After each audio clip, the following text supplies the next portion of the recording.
Olá, seja bem-vindo ao nosso Apolicast, mais um episódio com muita informação e dicas valiosas, né, Alice? Sim, Joyce. Nós vamos hoje falar sobre um tema que deixa os pais assim de cabelo em pé para identificar o que é de fato uma urgência, o que eu tenho que sair correndo, o que não. Então, de novo, né, Alice, estamos aqui para trazer essas informações. Para quem está chegando agora, eu sou a Joyce, sou doula educadora perinatal, faço parte do Instituto Papo de Gaia, aqui em Campo Grande, Mato Grosso do Sul. E do meu lado está a Alice. Oi, sou a Alice Inácio, enfermeira, neonatologista, ginecologista obstetra. E estamos aqui juntas para levar um pouco de informação para vocês que estão aí do outro lado da telinha. Isso mesmo. E lembrando da nossa parceria com a Pirlim Pim Pim Bebê, que é uma loja cheia de acolhimento também para você montar o seu enxoval, o seu chá de bebê. Venha que as meninas vão te ajudar e tem de tudo aqui, desde roupinha de brinquedo, né? A gente fica maluca aqui com as coisas. Somos doidas. Então, assim, venham Pirlim Pim Pim Bebê aqui em Campo Grande, Mato Grosso do Sul, tá? Alice, o nosso tema hoje é esforço respiratório no bebê. Pra gente começar, você consegue explicar para eles o que é o esforço respiratório? No bebê até 6 meses de idade, o esforço respiratório a gente observa com os movimentos pulmonares, né, então torácicos, mais rápidos. Então, cada mãe vai conhecer seu filho, nós orientamos muito, né, que desde a maternidade as mães observem seus filhos, a maneira com que eles respiram, tira a roupinha, observa. Quando recém-nascido, até 2 meses no máximo, a respiração ela é mais rápida. Eles fazem uma respiração abdominal, né? E depois que eles vão crescendo, vai virando pulmonar, torácica. Então, mais o tórax que se move durante a respiração. E quando há o esforço respiratório, você percebe, consegue até visualizar as costelinhas do bebê, o narizinho, ele faz batimento de asa, essa região aqui da narina. Isso é um esforço respiratório, porque eles já respiram mais rápidos, né? Mas quando você começa a observar as costelas, é um esforço respiratório. É isso que eu já ia perguntar aqui para você. Tem como os pais em casa, né, já ir observando o que é aquele respirar um pouco mais rápido, apressadinho do bebê, que é o normal, para realmente esse esforço que o bebê está tendo? Sim, o esforço do bebê, a respiração do recém-nascido, principalmente até 2 meses, você vai perceber que ele respira rápido e tem uma pausa, né? E aí faz tipo uma apneia.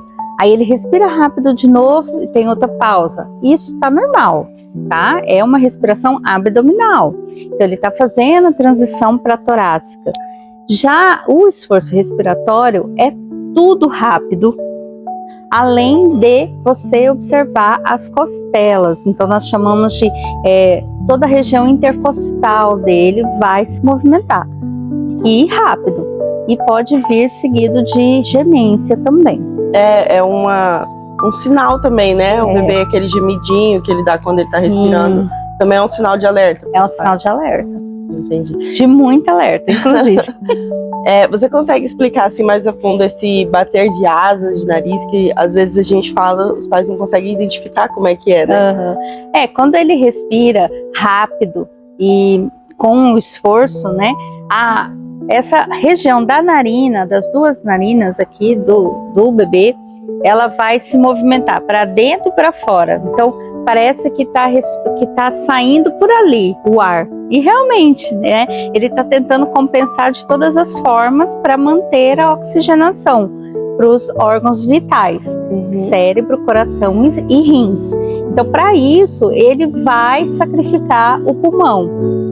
Então, ele tenta sugar mais ar, puxar mais ar ambiente, e aí com isso o nariz ele abre e fecha, bem a aba mesmo. E é literalmente um bater de asas, né? Bem rapidinho, bem rapidinho dele. Bem rapidinho. E pode acontecer junto com o gemido. Junto com o gemido, junto com o esforço pulmonar mesmo, do tórax, é tudo junto. Então quando a mãe relata que o bebê está fazendo batimento de asa, que está com gemência, que está com esse esforço ali torácico, que consegue visualizar que não está como antes, é sinal de alerta sim, e de emergência inclusive. Então já anota aí, gente, observar o batimento de asa de nariz, o esforço no tórax do bebê, né, e o gemido. Nesses casos, os pais, né, eles devem se encaminhar para uma urgência, para uma emergência. Eles ligam para o pediatra ou tem consultas em casa para poder auxiliar? Como é que funciona? Olha, no primeiro momento, podem sim ligar para um profissional da sua confiança, seja o pediatra ou a enfermeira pediátrica, né? Eu consigo visualizar e entender o que ela está me falando quando elas me mandam vídeos, me mostrando, consigo intervir. Nós temos um ciclo aí com uma medicação inalatória que nós fazemos e durante esse ciclo, se tudo correr bem, né, conseguimos evitar de uma emergência na unidade de saúde. Mas a função do ciclo é dar aquele primeira resposta emergencial, como se fosse uma adrenalina numa parada. Faça adrenalina e chama a emergência. É mais ou menos isso daí. Então nós fazemos o ciclo inalatório, uma medicação específica que o seu profissional vai saber qual é, porque ele vai precisar entender o que está acontecendo, e aí sim você se encaminha para uma unidade de emergência. Em alguns casos mais específicos, não há necessidade de ir para emergência, porque esse ciclo já resolve. E aí é passado um tratamento para continuar fazendo durante algumas horas, alguns dias, tudo acompanhado. Não pode ser nada desacompanhado, desassistido. Então, quando você vai numa consulta com um profissional da sua escolha, ele vai te explicar, olha, em situações de emergência, que seu bebê fizer isso, isso e isso, você pode fazer o ciclo de emergência. Ok, mas ele te explicou, te mostrou como que é, né? Então você pode fazer. Agora, você não teve essa orientação, não tem um profissional de escolha para estar realmente ligando e explicando, então vá para a emergência. Isso, então lembrando, né, se você tem ali um médico que você já é acostumado, um convênio, ou mesmo um particular que você é acostumado, e quando você não tem, você precisa ir para um plantão, então encaminhar para um plantão assim para observar esses sinais. Sim, porque é um caso de emergência. O bebê ele está queimando o oxigênio dele, né? Ele está gastando todo esse oxigênio, não está conseguindo compensar, e as crianças menores de 6 meses, elas fazem parada respiratória e não cardíaca. Por isso nós nos preocupamos muito com a respiração dos bebês. E tem assim, algum sinal que esse não liga, primeiro vai para a emergência e depois a gente vê com um médico particular? O esforço respiratório com o gemido. Não necessariamente batimento de asa, mas o esforço intercostal, que você já consegue ver as costelinhas, e o gemido constante é sinal de corre. Corre porque ele pode fazer a parada respiratória. Então, atenção. Gemido com esse esforço é emergência. É emergência. O segundo passo vai ser a cianose. Então essa criança ela vai começar a falhar mesmo o oxigênio nas extremidades, ela fica roxeada, as unhas, a boca. Aí já está caminhando mesmo para uma falência mesmo. E aí entra em desespero, né? A maioria dos pais, porque ele pode a qualquer momento realizar uma parada respiratória, e aí muitas vezes a gente não consegue reverter. A parada cardíaca é mais fácil de reverter, a respiratória ela é mais difícil. Nossa. Porque eu preciso entubar, eu preciso colocar num ventilador, num oxigênio, e nem sempre nós temos isso nas nossas unidades de saúde públicas, né? É muito difícil. Então tem que correr antes que isso aconteça. E assim, então, para quem está assistindo a gente entender também, tem alguns fatores que podem ocasionar, né? Sim. Você pode trazer para a gente quais são os fatores de risco para algum esforço, já para os pais irem observando? Principalmente as pneumonias, né? Pneumonia, bronquiolite, então todas as doenças pulmonares que podem ser todas as doenças pulmonares em que o bebê acaba contraindo por vírus, principalmente, podem acometer a parte pulmonar e com isso vai causar o esforço respiratório, né? Por quê? Porque esse vírus, ele inserido ali nos pulmões, ele faz uma inflamação e com isso há um acúmulo de muco, né, dentro desses pulmões e encharca, causando pneumonia, bronquiolite, e isso causa retém aí o oxigênio, né? E esses bebês realizam esse tipo de esforço, né? Então, as doenças pulmonares, principalmente pneumonias e bronquiolites. Bebês prematuros, que eu sei que você já ia me perguntar. Os bebês prematuros, eles têm maior risco por ser prematuro, então ainda não tem toda aquela carga imunológica que um bebê que nasce a termo tem, certo? Ficou internado muitas vezes por muitos meses ou muitas semanas, e isso deixa a saúde dele um pouco mais frágil. Por mais que ele faz uso de polivitamínicos e medicações que aumentam a imunidade, mesmo assim eles são mais propensos a apresentar esses tipos de infecções e com isso causa os esforços respiratórios. Um bebê que vem de um resfriado, ele também pode ser um fator de risco ou não? Pode, que nós chamamos de gripe mal curada, os antigos, né? Sim, ele pode, porque se uma gripe que ele pegou, um resfriado que ele pegou umas semanas atrás, não foi bem tratada, ele pode ter uma recidiva novamente por qualquer vento que ele pegou, ou uma outra pessoa que também está com gripe ter passado novamente, então novamente ele contrai, inflama os pulmões e novamente vai tossir, vai ter toda aquela congestão nasal. Lembrando que os bebês até 3 meses é tudo muito próximo, né? Traqueia, laringe, esôfago, e aí a secreção que para em via nasal superior desce com muito mais facilidade e com isso inflama mais rápido os pulmões, vai ocasionar os esforços respiratórios.